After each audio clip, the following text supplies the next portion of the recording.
morning.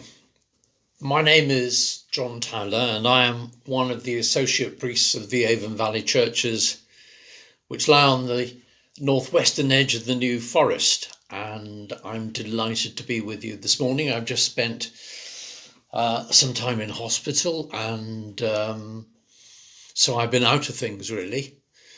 I like to look upon myself as an ecclesiastical dropout really. But here I am, and this morning I want to reflect on the nature of stories. I wonder what your favourite soap is on the telly. Is it maybe Emmerdale Farm? Is it Holby City? Is it Neighbours? Why do we watch them in such great numbers? Well, I believe it is by stories of other people's lives that we find our own way around managing the story of our own lives. Much TV during this coronavirus pandemic is littered with personal, sometimes agonizing, sometimes joyful stories of what is happening to people in our country and throughout the world. And just to say, there are many stories hidden that are not being told. For instance, what is the story of what's happening in the war zones around the world? What's happening with our migrants? What's happening with the terrible tragedies we know day by day are occurring? But we're all familiar with the notion of what a story is.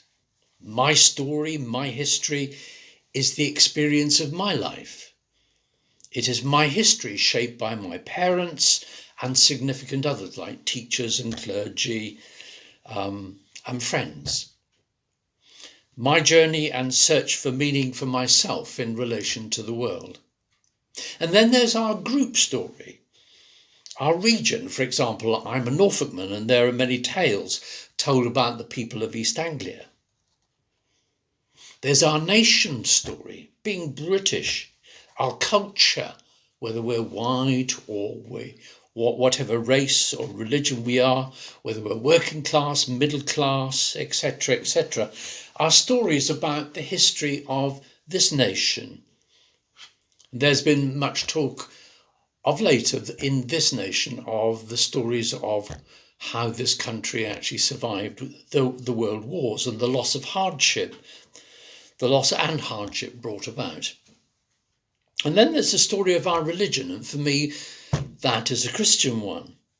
All those good people who have encouraged and nurtured me in faith over the last 70 odd years. And of course, in all those stories, there have been influences which are some good and some not so good, some downright destructive.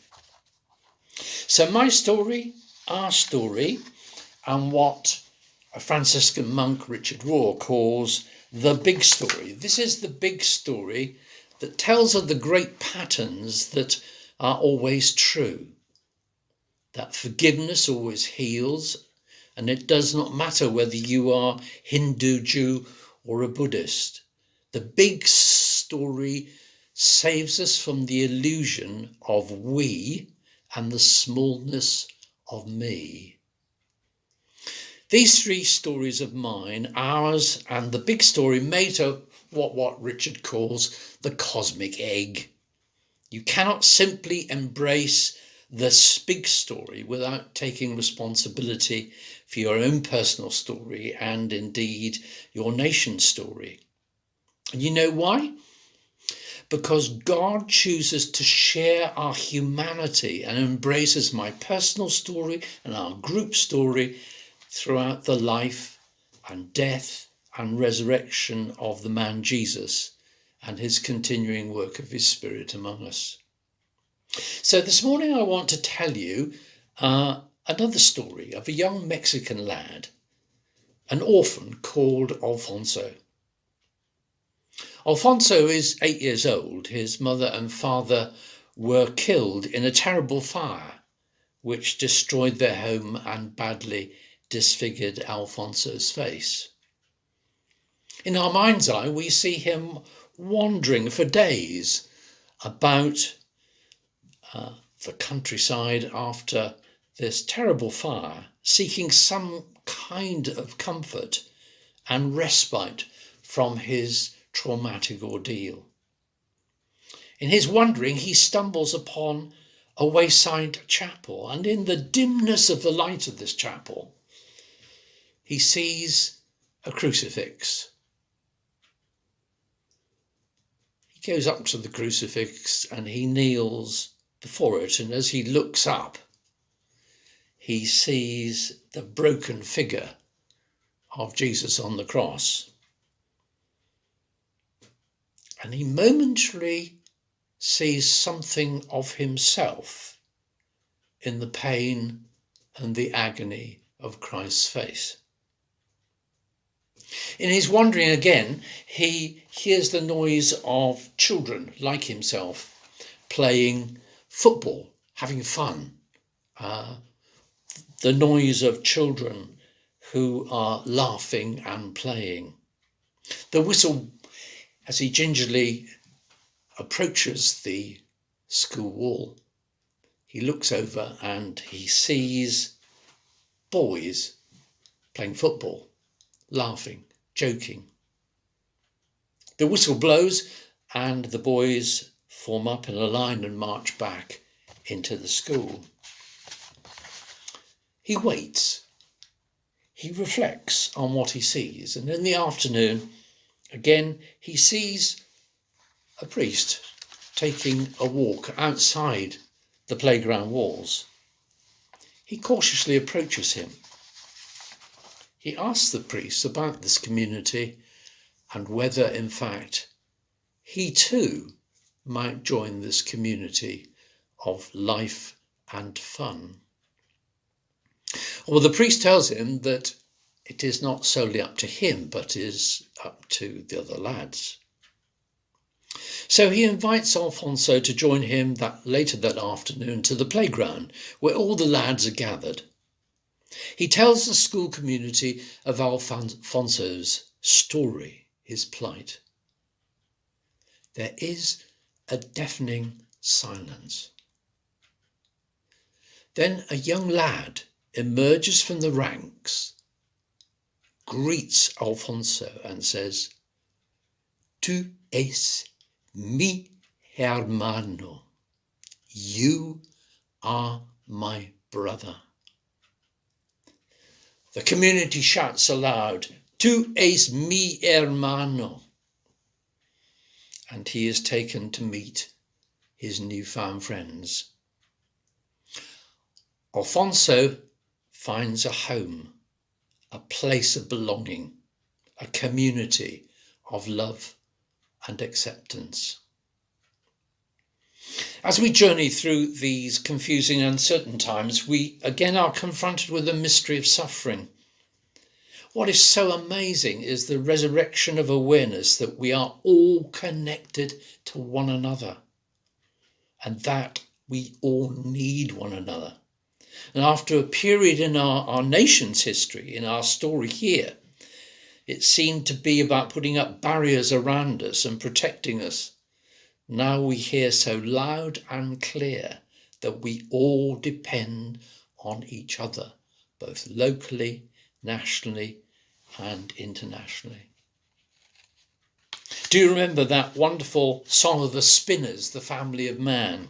The family of man keeps growing, the family of man keeps growing, the seeds of a new life every day. I belong to a family, the biggest on the earth. 10,000 every day are coming to birth. Our name isn't Davis, Hall, Groves or Jones. It's a name every man should be proud he owns. We all belong to each other because we all belong to God. We're all invited to share in the awareness of God's big story. That is the story of the purpose of the church, of being a Christian, inviting others to share in this big story of transformation. So how's this transformation going to take place? I'm sure you realise there are no easy answers. What Christ and the spiritual writers seem to tell us is that patient waiting upon God is part of the journey. That usually means setting aside space to be with God within us, acknowledging that our spirit is connected to his spirit. We've all been catapulted into an extraordinary space where our stories are changing daily, and at times this is very scary. I believe we are being encouraged to let go of ways of life and being, albeit so familiar and comforting.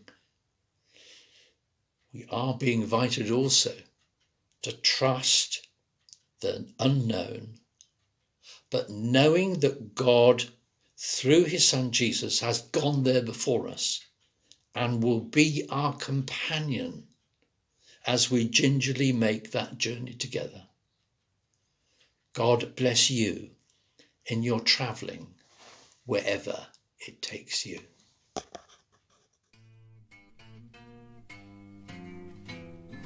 I belong to a family, the biggest on the earth. 10,000 every day are coming to birth. Our name isn't Davis, Hall, Groves or Jones. It's a name every man should be proud he owns. It's the family of man, keeps growing. The family of man keeps sowing the seeds of a new life every day. I've got a sister in Melbourne, a brother in Paris. The whole wide world is dad and mom to me. Wherever you turn, you'll find my kin.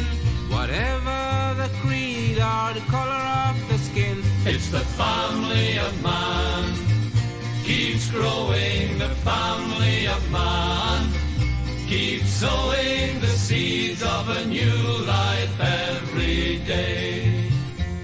The miner in the Rhondda, the coolie in Peking, men across the ocean who plough, reap and spin.